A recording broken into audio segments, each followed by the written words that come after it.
Você já faliu?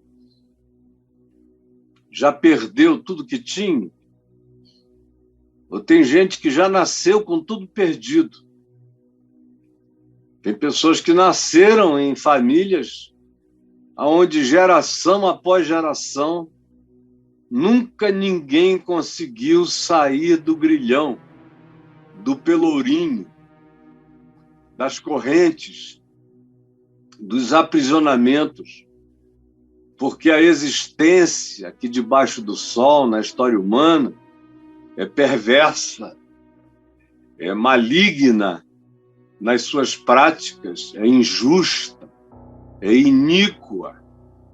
A gente tem 1% aqui no Brasil que detém a riqueza de 50% da população, 2.300 seres humanos na Terra que detêm o recurso da massa de 65% dos habitantes do planeta.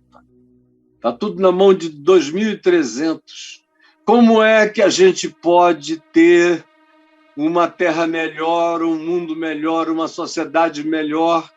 Como é que a gente pode ter um mínimo de dignidade derramada e dividida e compartilhada nesse espírito da iniquidade e da perversidade?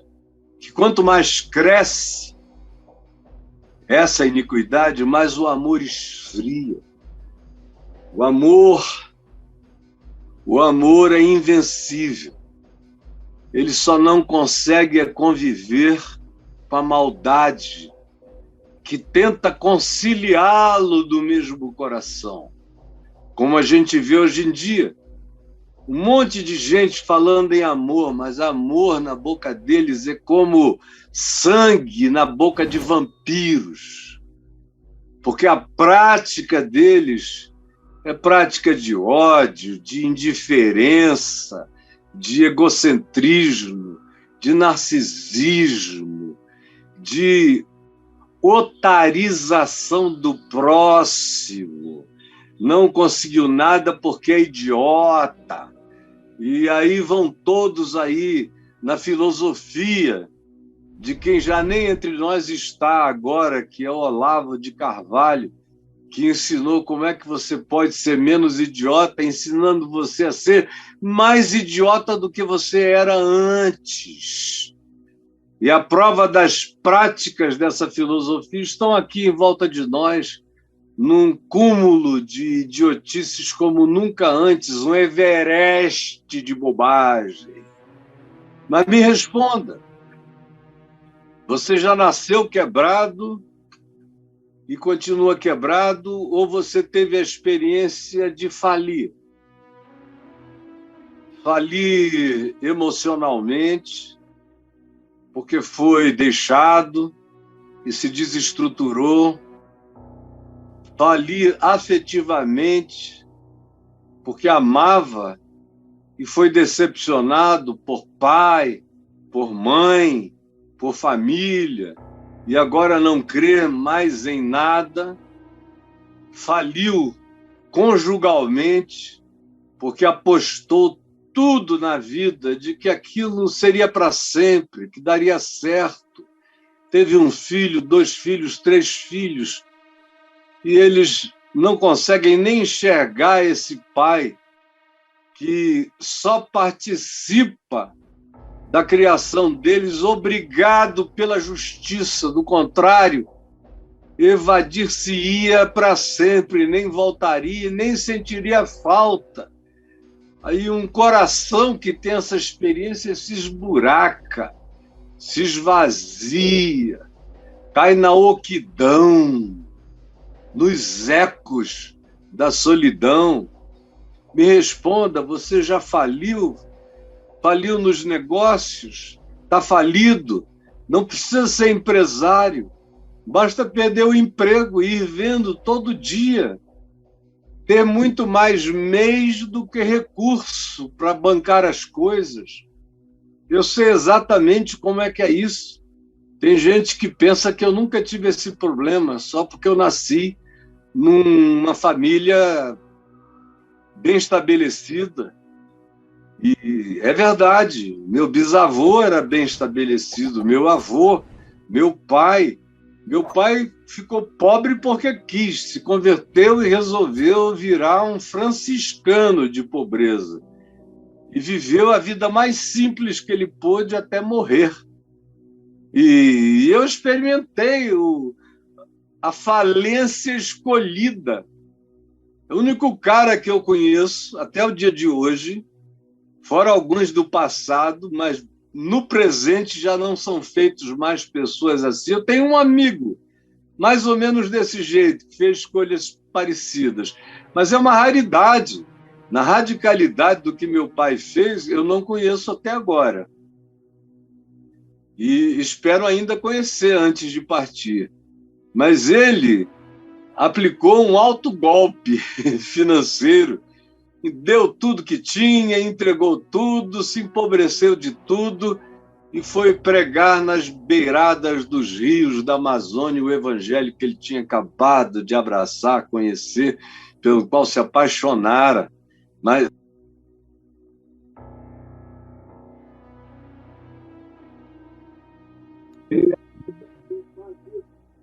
tá me ouvindo aí? Vocês estão me ouvindo? Tocou um som aqui que geralmente quando toca impede a sequência do som. Chegou, Caião, pode falar. Pois não. Então, eu vivi como adolescente a vida de um falido, porque eu tinha tudo, aí no dia seguinte não tinha mais nada. E papai fez questão de não ficar com nada, limpou a conta, doou tudo, zerou. Quem olhava de fora disse: esse cara enlouqueceu, e esse evangelho no qual ele creu é a coisa mais doida. A família disse que ele estava louco, estava fanático e enlouquecido. Os amigos disseram que pena, um homem tão inteligente, tão brilhante, tão culto, enlouqueceu nessa conversão. E eu fiquei com muita raiva, porque é overnight. Você no dia seguinte não pode mais nada, não tem mais nada, todo mundo tem mais do que você, teu sapato vai furando e não tem sapato novo. Eu andei com muito esparadrapo no sapato, criei muito, botava o Michelin, fazia remendo embaixo do couro, porque antes eu tinha aqueles sapatos transados, lá de Ipanema, do Souza, que era uma marca personalizada, eu só gostava daquilo. Agora eles foram acabando, eu tinha que botar remendo no sapato e não podia nem cruzar a perna para ninguém nem ver. Cheguei aos 14 anos com muita raiva de estar entregue aquilo ali, fui ficando amargurado, me entregando a todas as loucuras que me passavam pela cabeça. E aí depois, quando eu me converti, eu entendi meu pai.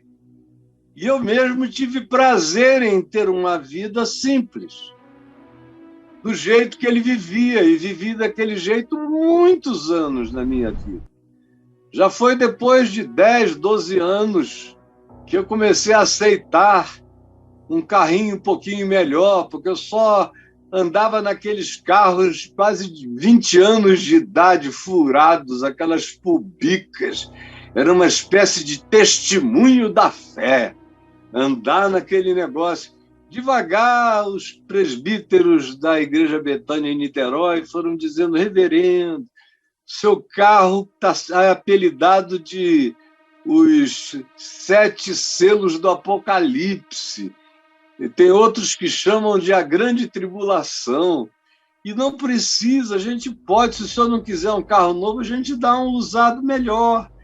Aí eu olhei para o rosto da minha esposa, era tudo que ela queria, meus meninos também, eu falei: tá legal. Devagar eu fui aceitando, mas nunca mais me preocupei com nada e nunca vivi atrás de dinheiro. Nunca. Preciso, necessito, todo mundo necessita, todo mundo come, bebe e vive. Mas deixou de ser por inteiro qualquer que fosse o objetivo sequer terciário da minha vida, e nem secundário, muito menos primário. Tem coisas que vêm bem na frente. E eu sempre creio que a bondade e a misericórdia vão me seguir todos os dias da minha vida. Mas uma coisa é uma escolha, outra coisa é a imposição. A imposição eu sofri bem mais tarde, quando eu já era um adulto, superadulto, respeitado no país todo e no mundo cristão, em toda a terra. Aonde eu ia no planeta era aquela alegria de cristãos em todos os lugares, milhares e milhares afluindo para verem esse pregador que dizia coisas diversas e variadas e não fugia de tema nenhum, na Europa, Estados Unidos, África, América Latina, em tantos lugares. E eu estava lá, e onde eu ia tinha gente querendo ajudar, e as coisas foram crescendo, crescendo, crescendo, ficando enormes, imensas mesmo, referências mundiais, o tamanho e a vitalidade de tudo que eu fiz durante aqueles 25 anos de ministério super frutífero, até que em 1998 tudo desabou do dia para a noite, porque ninguém, não foi o diabo, não foi tentação, embora o diabo estivesse presente, a tentação estivesse presente, mas quem tem o poder de dizer não sou eu. E eu disse sim, porque eu devia ter dito não. Aí eu vi, não com os olhos dessa carne, mas com os olhos do Espírito. Eu vi aquela construção linda, linda, linda, linda, enorme, que atravessava as nuvens.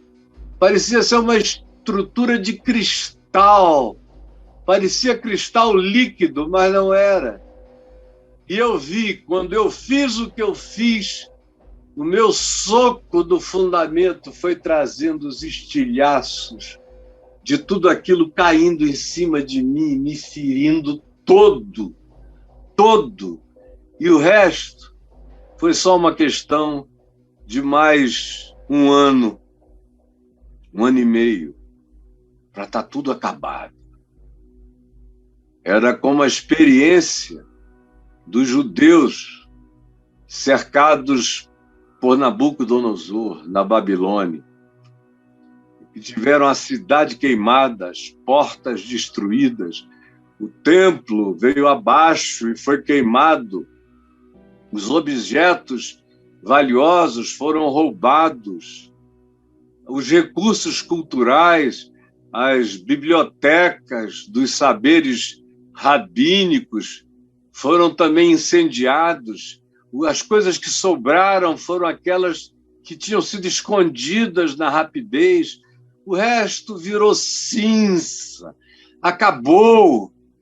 Os jovens foram castrados, as jovens desvirginadas, as mulheres estupradas, os homens escravizados e levados como escravos e se tornaram eunucos, muitos deles em Babilônia, trabalhando para os babilônios, para os caldeus, para uma sucessão de reinos que vieram, os medos e os persas, até que Ciro o Grande lhes assinou um édito de libertação, permitindo que eles voltassem para a Judéia. E foi com efeito que veio acontecer através de Esdras, Neemias e aquelas reconstruções. E o salmo que você tem aí, o 126, é um salmo que retrata essa hora, esse tempo, esse espírito de falência, que diz: quando o Senhor restaurou a sorte de Sião, restaurou a sorte de Jerusalém, restaurou Sião, é a montanha simbólica principal, ela não tem altura, é um montezinho. No Rio de Janeiro é uma ladeira, na Bahia nem aparece. Mas ali, naquela região, ela é mais alta do que o Monte Everest, em termos de significado histórico, cultural, espiritual, é mais alta do que qualquer montanha da Terra. Então, eles disseram, quando Ciro assinou o édito, a alegria tomou conta deles. Eles pensavam que seria impossível retornarem. Tanto é que alguns judeus nunca retornaram. Estão lá, hoje é Irã, não é mais Pérsia. Mas eu ainda nasci, cresci com o que hoje se chama de Irã, ser chamado de Pérsia. Eu vi quando a Pérsia deu lugar ao Irã na Revolução Islâmica do Ayatollah Khomeini, nos anos 70. Eu vi e sei da quantidade enorme de judeus que moram no Irã islâmico até ao dia de hoje, não querem voltar para Israel nem para Jerusalém, como naqueles dias. Há 2.550 anos atrás, não quiseram, vários ficaram lá. Outros voltaram e reconstruíram a história e prosseguiram. Mas eu sei o significado de você amanhecer e não ter mais nada, de você chamar e não vir ninguém, de você pedir e ninguém atender, de você passar e todo mundo dar as costas, virar o rosto para o outro lado. Eu sei o que é ter os melhores amigos dando desculpas para não aparecerem jamais. Eu sei o significado de ter pessoas que você diz, todo mundo pode falhar e faltar a mim, mas fulano ou fulana jamais. E, em geral, são os primeiros a falarem mal, os primeiros a darem as costas, as desculpas. Eu conheci isso de trás para frente. Perdoei todo mundo, mas eu senti a dor dessa experiência, que é horrível. E, no meu caso, não eram alguns poucos, eram milhares, milhares e milhões. E você vendo as pessoas te olharem como quem vê um defunto passar, um zumbi atravessar a rua. E eles fugiam do encontro contigo porque era contagioso. Eu sei o que é isso. Eu sei. E sei que é muito raro acontecer o que aconteceu aqui no Salmo 26, 126, no início, que é uma coisa que chega como uma visitação que te dá uma perspectiva de tudo novo do dia para a noite. Foi o caso deles, não tinha mudado nada.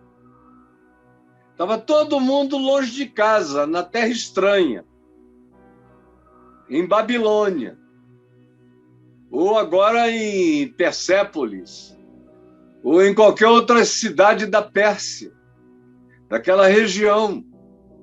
Mas tinham uma carta que dizia, podem voltar para casa e reconstruir a vida de vocês. Quando aquela carta chegou na mão deles, eles disseram, quando o Senhor restaurou a sorte de Sião, quando a gente leu aquilo ali, nós ficamos como quem sonha. Então, a nossa boca se encheu de riso, nossa língua se encheu de júbilo. Então, entre os povos que nos observavam à volta, as nações em volta diziam, vejam, grandes coisas fez o Senhor por eles. E nós confirmamos dizendo, com efeito, grandes coisas fez o Senhor por nós. Por isso estamos alegres, pela permissão, pela autorização, pela carta, pelo édito de libertação, uma espécie de está consumado, está pago, uma espécie de rasgada do escrito de dívida e de escravidão que havia contra eles.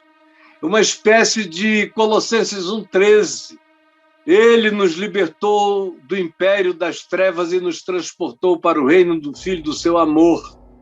Era algo que estava declarado, mas não necessariamente já estava mudado e alterado na vida. Eles tinham agora a liberdade para recomeçar. Eles estavam livres como aquele cavalo que eu mostrei ainda há pouco no início. Tinham sido tirados das baias dos babilônios, dos caldeus, dos medos e dos persas. Podiam correr livres, atravessar as campinas, os vales, os rios, o Jordão, até voltarem para sua terra, mas não tinha nada resolvido magicamente, nada resolvido magicamente, de modo nenhum. Eles tinham que reconstruir, eles tinham que voltar, tinham que reunir o povo desagregado. Nem todo mundo crê na boa nova.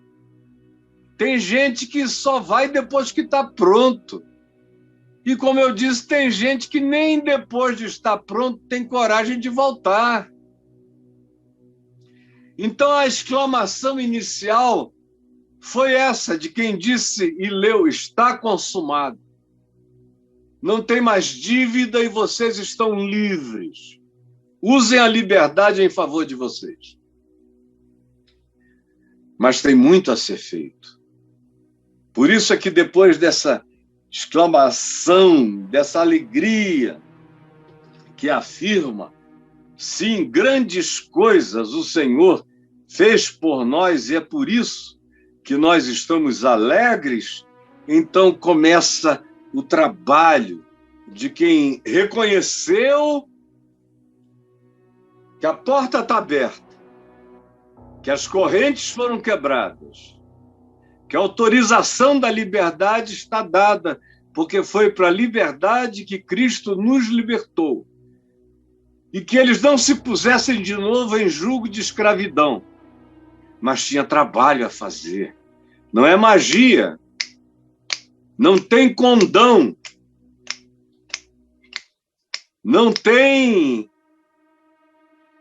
um abrir de cortinas e tudo se transforma em outra realidade. Não é projeção de holograma. Tem que ser concreto.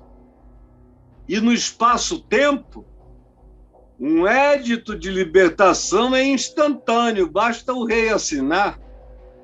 Mas a reconstrução da vida é no espaço-tempo, é um dia depois do outro, um mês depois do outro, um ano depois do outro, com inimigos à volta, com gente dizendo que não vai deixar, com adversários sabotando, tentando impedir a sua liberdade de reconstruir, botando você para baixo, dizendo impropérios, te amaldiçoando, de todos os modos. E eu conheço muito bem essas vozes que se levantam quando você toma posse do que é seu em Cristo e começa a refazer a sua vida e vai ouvindo todo tipo de loucuras, e todos os inimigos, na maioria das vezes, eram os antigos amigos que torcem contra o seu levantar, o seu erguer-se, o seu pôr-se em pé. E eles logo, logo disseram: a gente está livre para voltar, mas até a viagem, a pé, daqui, do Irã de hoje, para Jerusalém, é uma distância de milhares de quilômetros no deserto. É mais distante ir da Pérsia, onde eles estavam, para Jerusalém, do que ter ido do Egito com Moisés para a Terra Prometida, que é uma viagem de, se você for no Passo das Crianças, em 2 meses você chega. Eles levaram 40 anos por causa da desobediência. Agora, da Pérsia a pé para Jerusalém, bota sacrifício nisso. e sol causticante, montanhas elevadas e caminhos sem desvios. Eram as rotas das grandes guerras universais do passado. Então eles sabiam que tinha que ter muito trabalho, por isso eles começam, depois da celebração, de dizer obrigado, está pago, está feito. Agora é a hora de trabalhar e de ter paciência. Primeiro veio a alegria. Celebraram com alegria. Grandes coisas fez o Senhor por nós. Por isso, estamos alegres. A alegria é o motor, é o dínamos, é essa corrente viva que nos anima, é a alegria. Como diz a Escritura, do ponto de vista da mecânica psico-orgânica, ou pneumopsico-orgânica do ser humano, a alegria é a nossa força. O espírito ganha força na alegria da fé. A alma ganha força na alegria esperançosa da fé. E até os nossos corpos se rejuvenescem na esperança da qual nós somos engravidados pela alegria das promessas de futuro. O coração deles se alegrou, mas agora era a hora de um trabalho cheio de esperança perseverante. Por isso eles dizem: restaura, Senhor, a nossa sorte. A nossa sorte. Ajuda-nos a começarmos tudo outra vez, que é muito mais difícil do que começar a primeira vez. Eu já comecei muita coisa do nada, muita coisa. Quase tudo que eu fiz do nada, não tinha nada, ninguém me deu nada, nunca fui empregado de ninguém, nunca me deram uma plataforma para eu começar, nunca ninguém falou: deixa que eu vou te promover, que eu vou isso, eu vou aquilo, nunca. Eu não tenho essa memória. Eu comecei a ser ajudado já muito tempo depois, quando eu já nem precisava tanto, ou quase nem precisava mais. Mas os primeiros anos todos foi rasgando pedra com a cara, na certeza que aquela alegria era verdadeira e que tinha gestado em mim uma esperança invencível e morredora.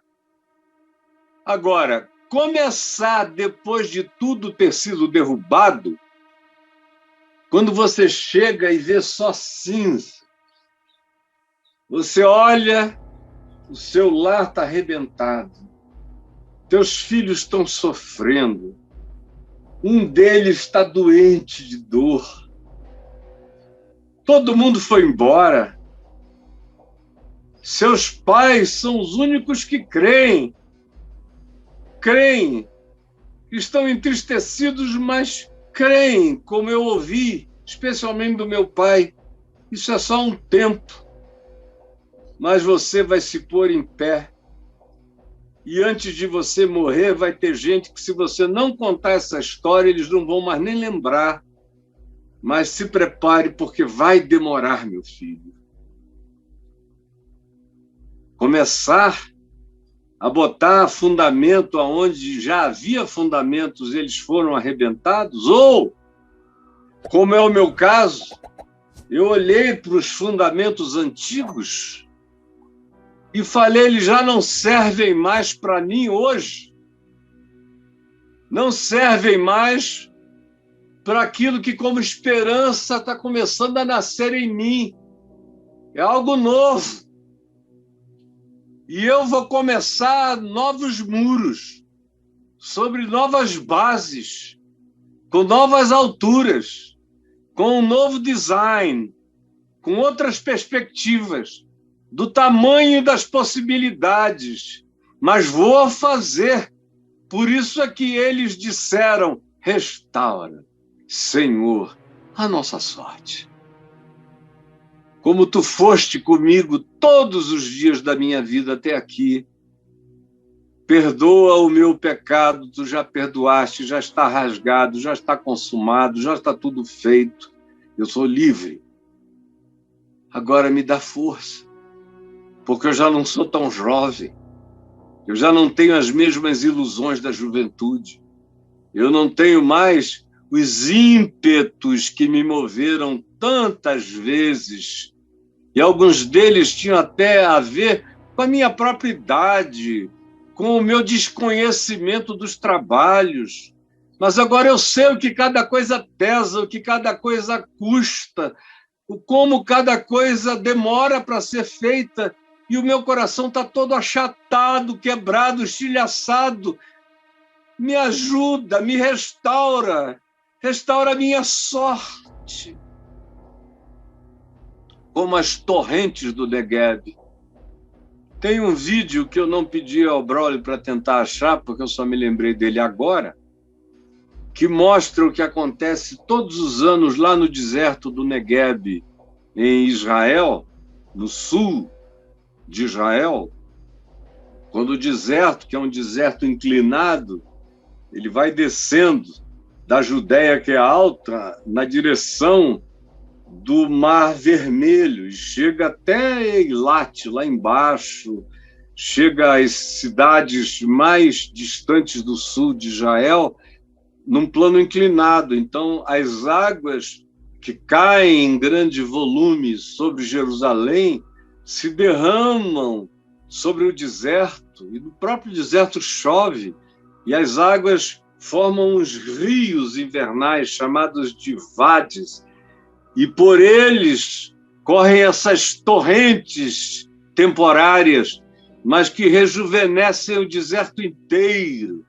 O deserto vai ficando todo cheio de flores, o deserto do Negueb, quando as águas invernais começam a se derramar, as flores que estão ali aos bilhões e bilhões e bilhões de sementinhas mortas, começam a florir, e é um dos espetáculos naturais mais bonitos de se ver, essa coisa erma. Quando chega a hora dos rios invernais se derramarem, como esse que vem caindo aí, e está sendo observado, e vai correr, daqui a uns dias, se você volta aí no Negueb, que é totalmente seco, você vai ver o deserto inteiro florido, uma coisa linda e espetaculosa que toma conta de tudo. Essa é a imagem geográfica a qual eles recorrem. Senhor, tu já nos libertaste.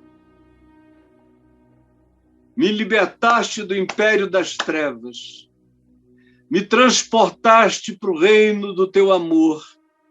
Agora eu tenho trabalhos físicos, braçais, históricos, existenciais, comportamentais, relacionais, familiares, a praticar, para que a vida vá sendo reconstruída, para que os muros da minha existência se refaçam, para que as casas que abrigam a vida que me diz respeito sejam levantadas, para que a esperança engravide a todos e não a mim.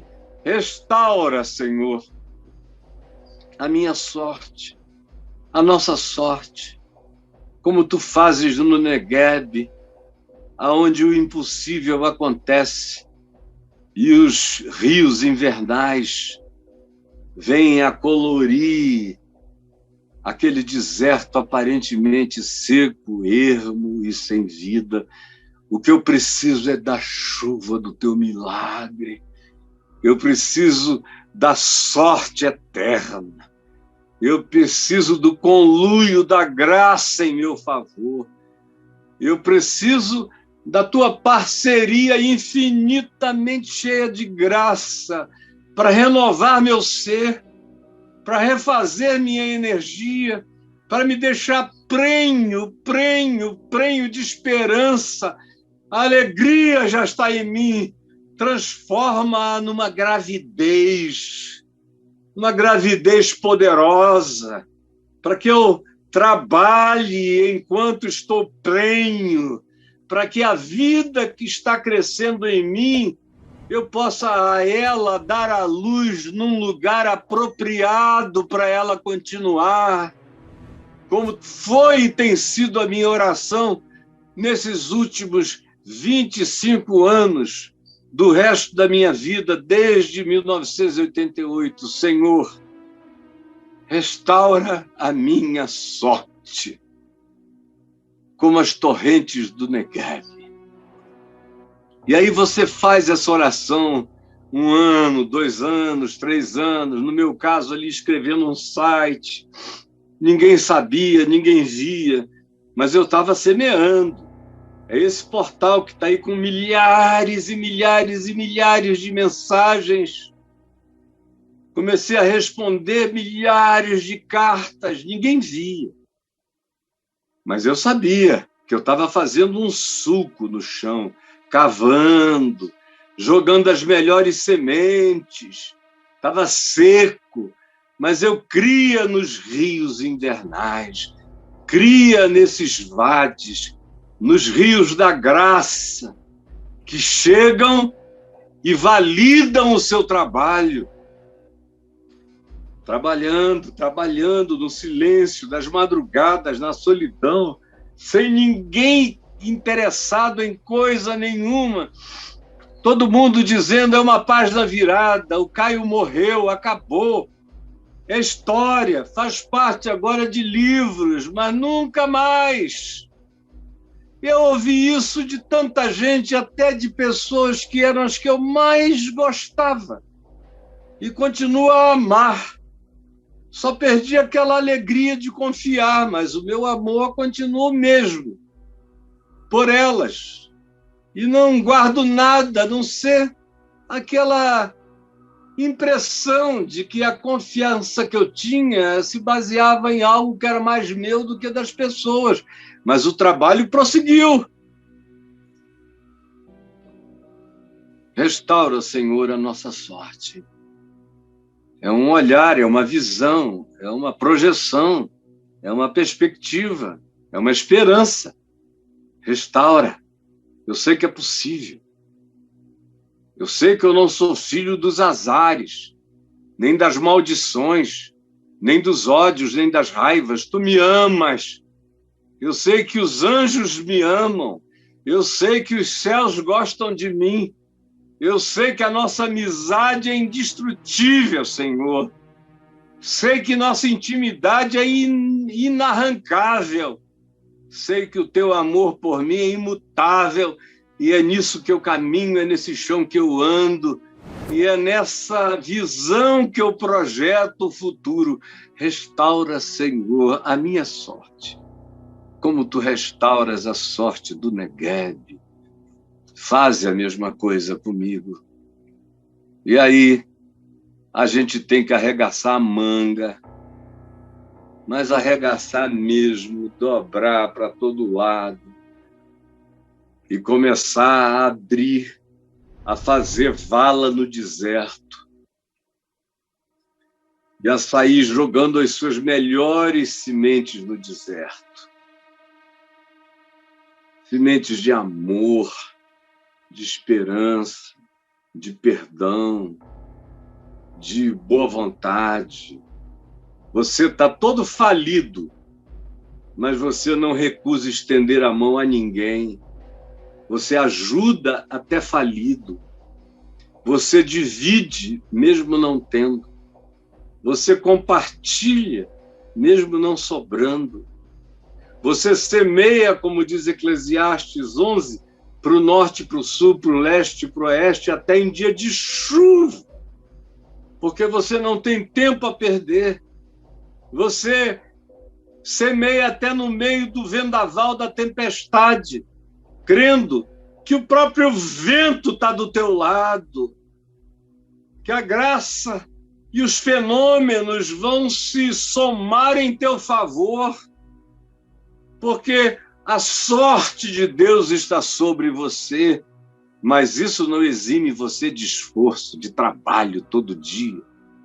É por isso que ele prossegue dizendo que os que com lágrimas semeiam, e quanta lágrima, Quanta lágrima!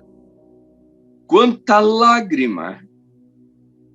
Meu Deus, quanta lágrima! Rios de lágrimas. Eu cheguei a entender a minha mãe, que já tinha sofrido muito na vida. E quando meu filho Lucas morreu, ela já idosa, com mais de 80 anos, eu fui vê-la e ao meu pai, com aquela espada enfiada na minha alma, e ela falou: ai, meu filho, eu já chorei tanto, tanto, tanto, tanto na vida, que toda vez que eu choro, as lágrimas não saem, eu só sinto dor, dor, dor nos olhos. Só falta explodir minha cabeça e eu sequei as lágrimas. E eu falei: mãe, as minhas ainda não estão completamente secas, mas eu estou sentindo mais dor do que vejo as lágrimas escorrerem, porque parece que eu só choro para dentro de tanta dor. Mas os que com lágrimas semeiam não param com autopiedade. Ai de mim, coitadinho, o diabo me tentou forte demais. Também com aquela tentação, quem é que resiste? Aquela oferta. Não, nunca tive pena de mim, a culpa foi minha, a responsabilidade era minha, o pecado era meu, o homem sou eu.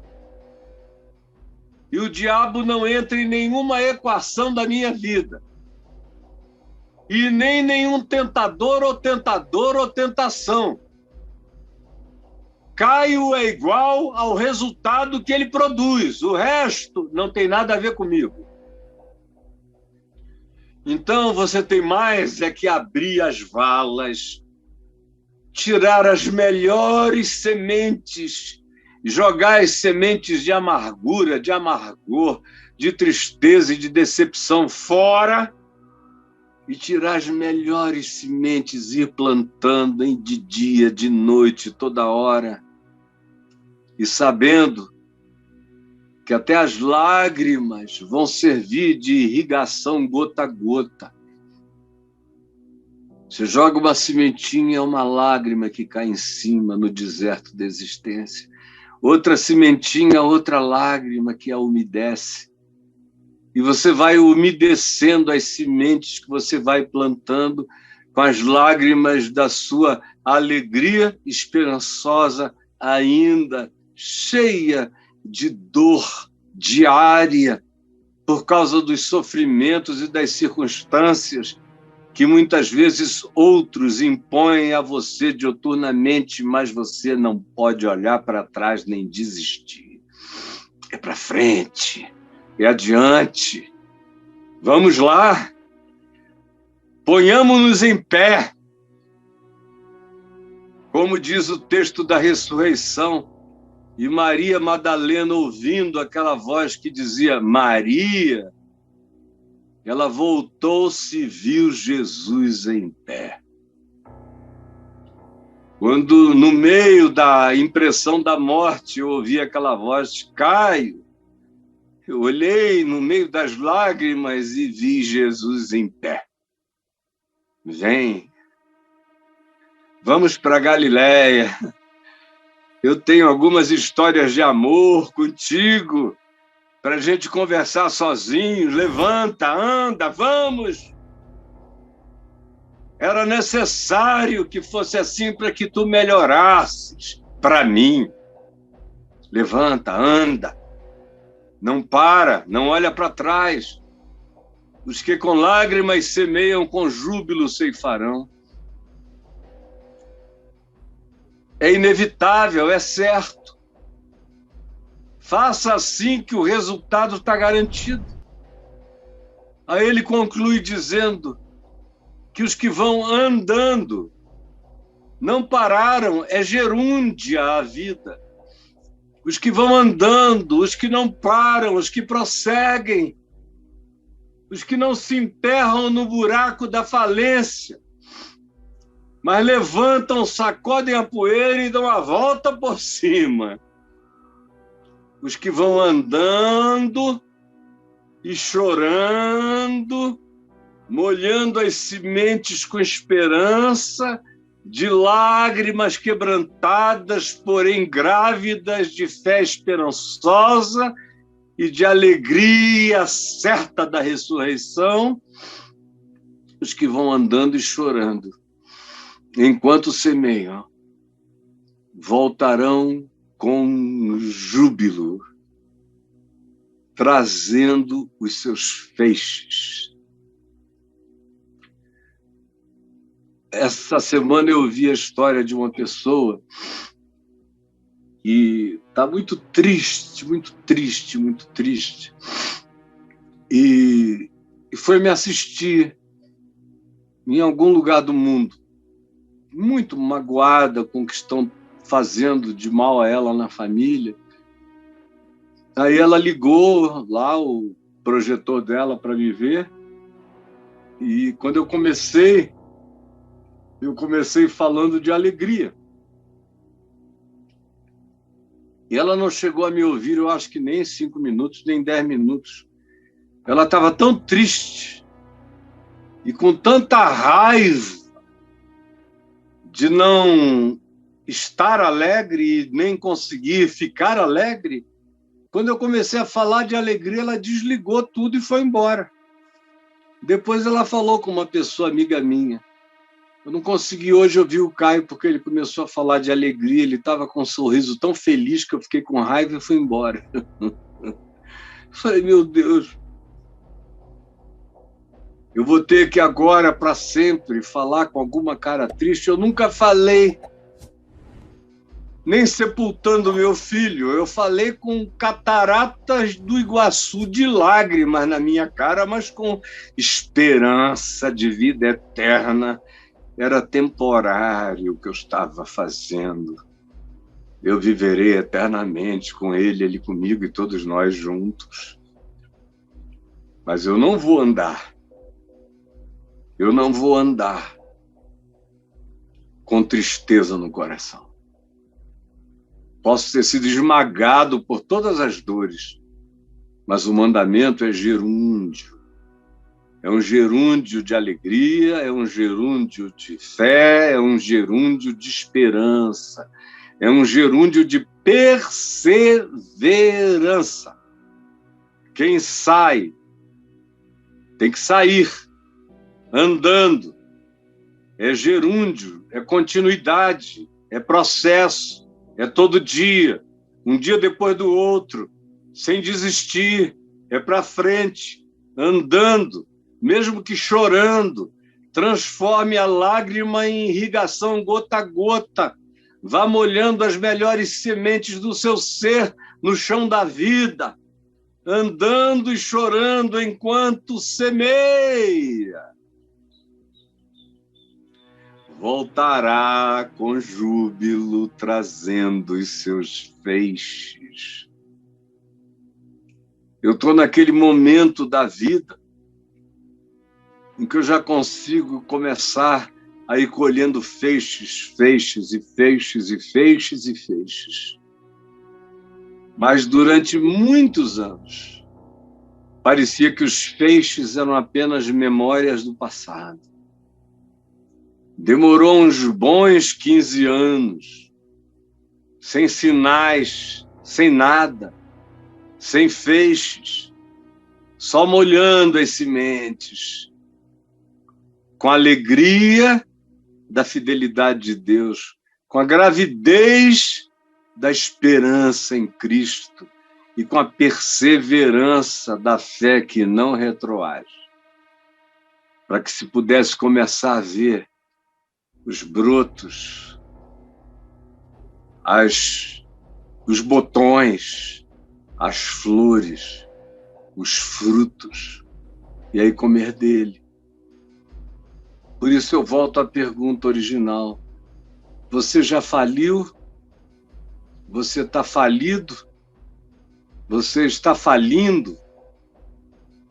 Você está sem saber o que fazer? pode ser em qualquer área da vida.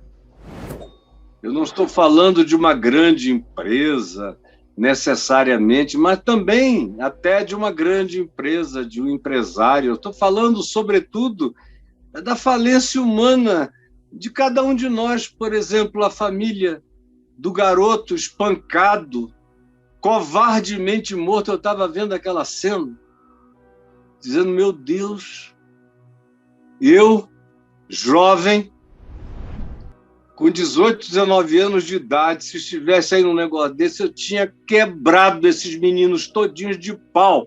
Um bando de frouxos. Quando eu digo de pau, não é com estaca, não, é no braço mesmo, quebrado. Um bando de frouxos, matando o congolês. A ira que dá, especialmente para quem sabe o que pode fazer, é uma ira horrorosa de chegar e dizer, no mínimo, se eu fosse bondoso, eles iriam ficar internados com os ossos para fora meses. É de uma covardia impensável. Agora, você pensa que aquela família não faliu? Como é que eles vão recomeçar? Que dor é essa? Seja qual seja o nível da sua perda, quantas falências a gente teve agora durante esse tempo de Covid? Quantos mortos?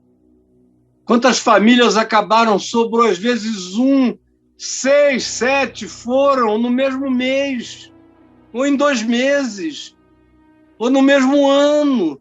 É muita falência, é muita dor.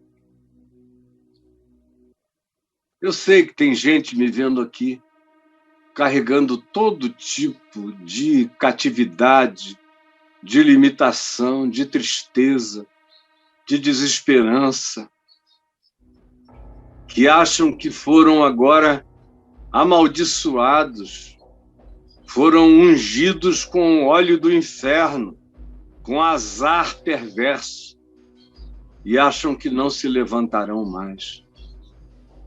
Eu estou aqui para dizer a você que isso é mentira. Eu quero que você creia em cada palavra que eu disse a você, porque não são minhas essas palavras. Elas tanto não são minhas, que é sobre elas que eu caminho todo dia. E eu te garanto que o Senhor restaura a nossa sorte. E chega aquele dia em que a gente vê, e a gente diz, e os outros percebem. Quando o Senhor restaurou a sorte de Sião, nós ficamos como quem sonha. Então, a nossa boca se encheu de riso, a nossa língua se encheu de júbilo. Então, os que observaram a nossa calamidade começaram a dizer entre si, meu Deus, grandes coisas o Senhor fez por ele, por eles. E nós testemunhamos, é verdade. A Deus toda a glória. Grandes coisas fez o Senhor por mim. Por isso eu estou tão alegre. Mas tem muito trabalho a fazer, todo dia.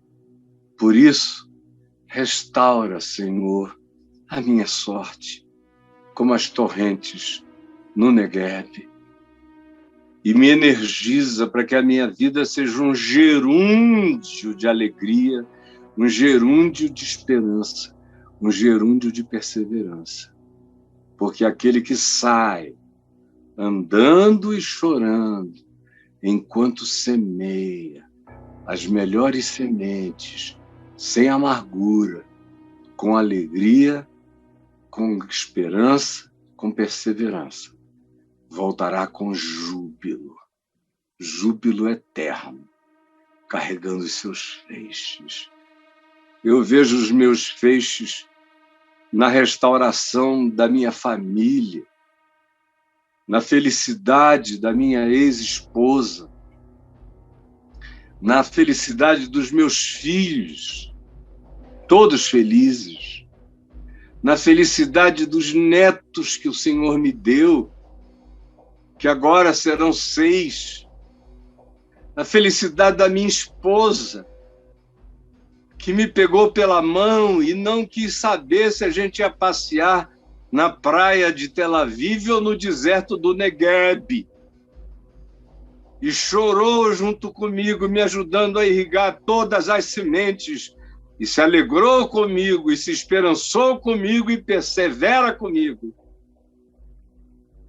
E hoje, os feixes estão começando a ficar largos, grossos, generosos, a ponto de que eu estou distribuindo. Quanto mais distribuição, mais graça para todo mundo. Porque quem diz sempre a última palavra é aquele que, ressuscitado de entre os mortos, me viu sem esperança na tumba, em prantos, e disse: Caio. E quando eu me virei, eu vi Jesus em pé, ressuscitado de entre os mortos, ao terceiro dia. E a única coisa que ele queria saber era se eu o amava. E eu o amo. E o nosso amor só fica melhor, mais gostoso, mais profundo, mais poderoso, mais criativo, mais invencível, mais rijo de experiência e da força da vitória, da manhã da ressurreição no meu peito, plantado no meu coração. Jesus, eu peço